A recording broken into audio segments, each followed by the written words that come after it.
Tentara Dajjal itu banyak, tapi banyaknya itu buih. Tentara Dajjal itu terbanyak adalah umat Islam, zahirnya aja, batinnya itu munafik. Mereka lah Khawarij yang berdarah zombie, ingin gorok orang-orang Islam. Yang paling pertama mau mereka gorok siapa? Zuriat Nabi. Pakai kopi apa? Mungkin pakai serban, mungkin pakai sarung, pakai gamis.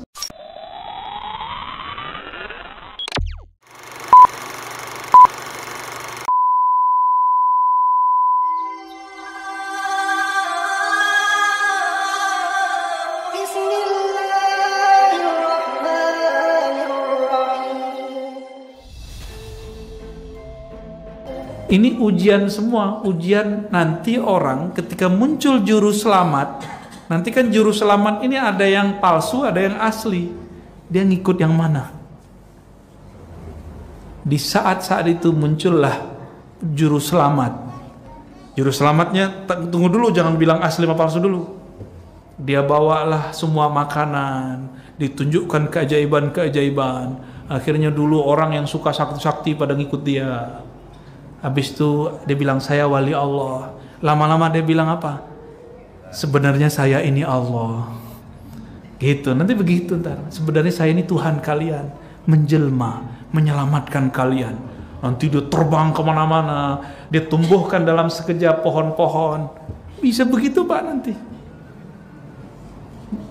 Apinya adalah air, airnya adalah api. Harus disebut Al-Masih tapi Dajjal. Juru selamat tapi palsu, yang dia sedang mempersiapkan orang-orang sekarang berwajah ustadz, berwajah tokoh, untuk mencoba tidak mempercayai adanya keturunan Rasulullah SAW. Baru kemudian Imam Mahdi berjuang. Itu di zaman itu mungkin ini udah nggak ada Pak. Orang udah nggak bisa kerja, maka nggak ada listrik. Kembali kayak zaman kita masih kecil dulu. Zaman saya kecil dulu, saya pernah nggak ada listrik Pak. Saya udah pernah merasakan itu. Lama, bertahun-tahun. Kampung kena semua. Kita di Tanjung, tahu Tanjung ya? Dekat kuburan Pak, Tanjung kuburan. Belakang rumah saya nggak ada, dekat kuburan. Orang udah dapat listrik, kita belum dapat listrik. Gelap. Tapi di saat itu saya udah hobi baca. Udah bayangin udah sampai ke sana, mirip-mirip begitu. Pakai minyak tanah, syukur kalau ada, kalau nggak ada. Nanti begitu semua. Jadi karena orang tidak ada yang bisa bekerja, bukan bahan alam semesta habis, enggak. Sumber daya ada, tapi orang nggak bisa bekerja. Corona kemarin sempat nggak kerja kan orang-orang? Sempat sebulan, 2 bulan, 3 bulan itu kacau itu. Sebelum ketemu pola-polanya bagaimana cara bekerja di musim pandemi. Udah banyak teman kita yang tepar, perusahaannya tutup, rumah makan nggak buka-buka lagi.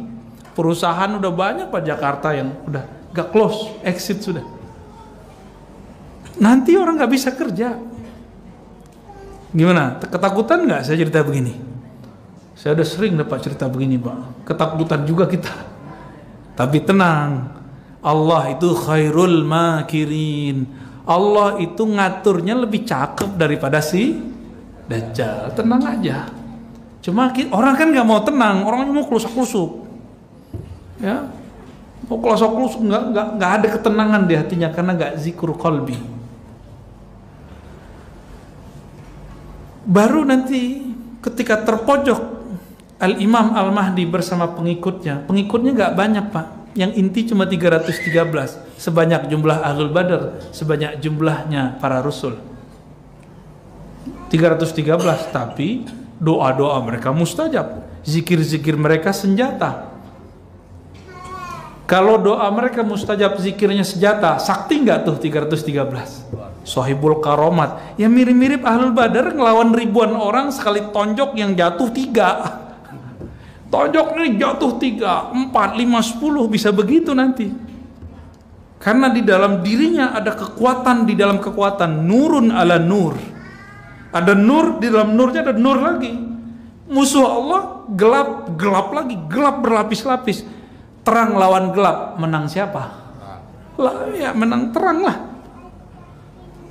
Mereka sedikit, tapi mereka sedikitnya itu banyak. Tentara Dajjal itu banyak, tapi banyaknya itu buih. Yang paling menyedihkan apa, Pak? Ini kabar buruknya ya. Tentara Dajjal itu terbanyak adalah umat Islam, zahirnya aja, batinnya itu munafik.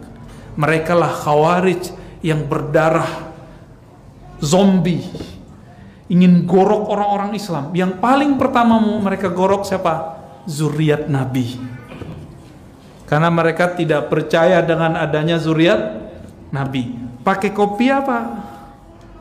Mungkin pakai serban, mungkin pakai sarung, pakai gamis, tapi mereka bencinya sama zuriat Nabi nggak tanggung-tanggung. Itu yang nanti akan ada pembantaian besar-besaran terhadap zuriat Rasulullah.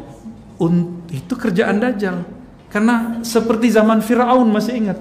Fir'aun bermimpi bahwa ada laki-laki yang membunuhnya dari kalangan Bani Israel. Maka semua anak baru lahir dari Bani Israel dibunuh. Itu berulang lagi, Pak. Fir'aun itu ya Dajjalnya itu sekarang. Dia mewarisi keganasan Fir'aun itu. Ada zuriat Nabi gorok. Ya, makanya jangan seneng dulu antum jadi habaib. Serem loh. Agak menceremkan. Makanya kita sayang sama mereka.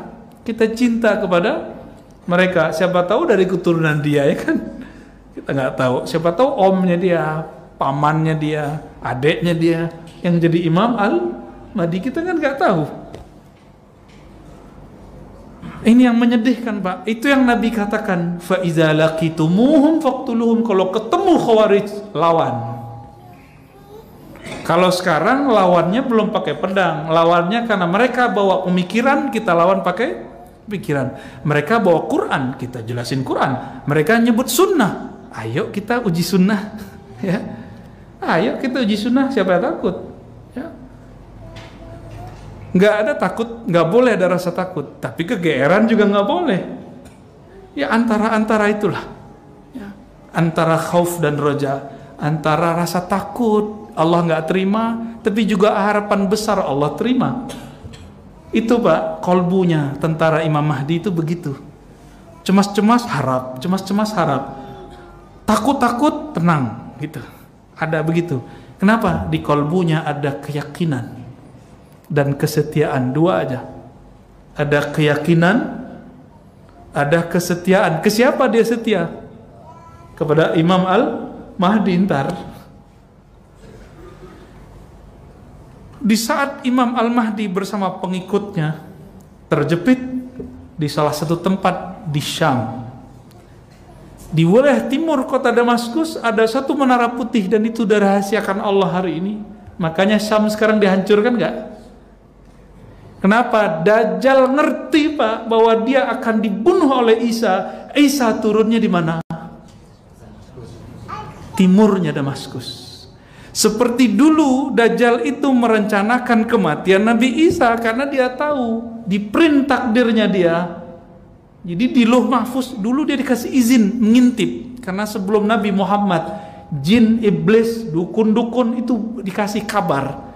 Dajjal kan pimpinannya, dikasih izin mengintip ke sana. Dulu si Dajjal ini menyamar jadi muridnya Yesus Isa. Buat skenario, terbunuhlah Nabi Isa yang diserupakan, bukan Nabi Isa yang asli. Wa ma qataluhu wa ma salabuhu.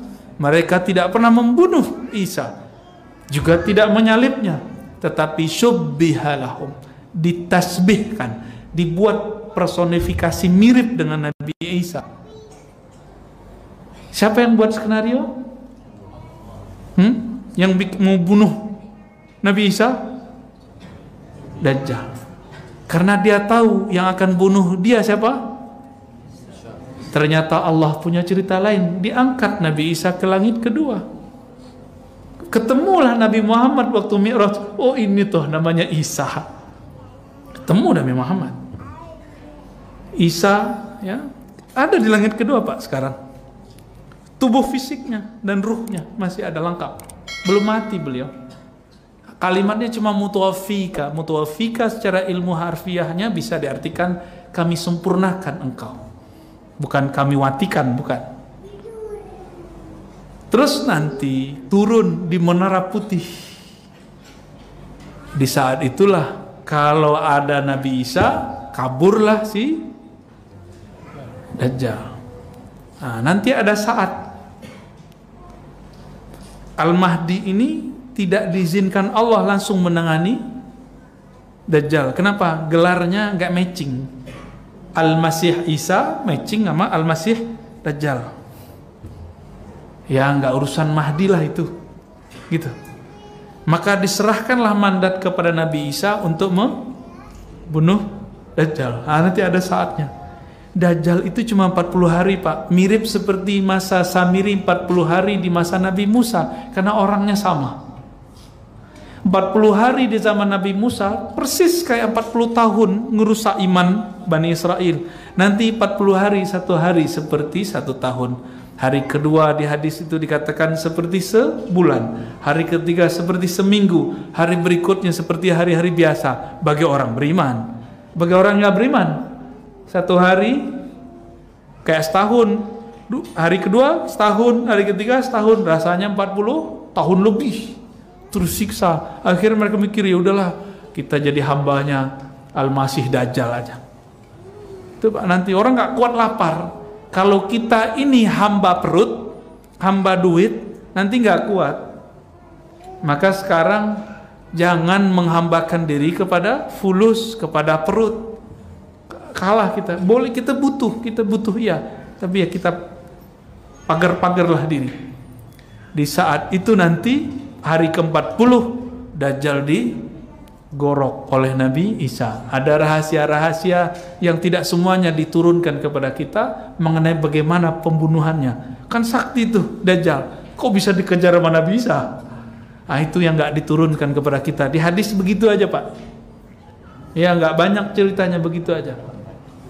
Setelah Nabi Isa membunuh Dajjal, berdirilah daulah khilafah ala minhajin nubuwah. Khilafah terakhir. Coba kata kuncinya apa? Khilafah ala minhajin nubuwah. Minhaj nubuwah artinya sesuai seperti nubuat. Nubuat itu arti kenabian. Kenabian diatur oleh makhluk atau diatur oleh Khalik? Diatur oleh Allah. Maka yang memilih Imam Mahdi ini Allah. Kita nggak bisa milih, Pak. Oh, kita maunya Habib Fulan, nggak bisa. Kita maunya Ustadz kita aja deh Mahdi, nggak bisa. Jadi karena kekhalifahan akhir zaman itu dikunci dengan kata nubuwah, kenabian itu urusan Allah. Allah sembunyiin, orang munculin, Allah apain itu terserah Allah.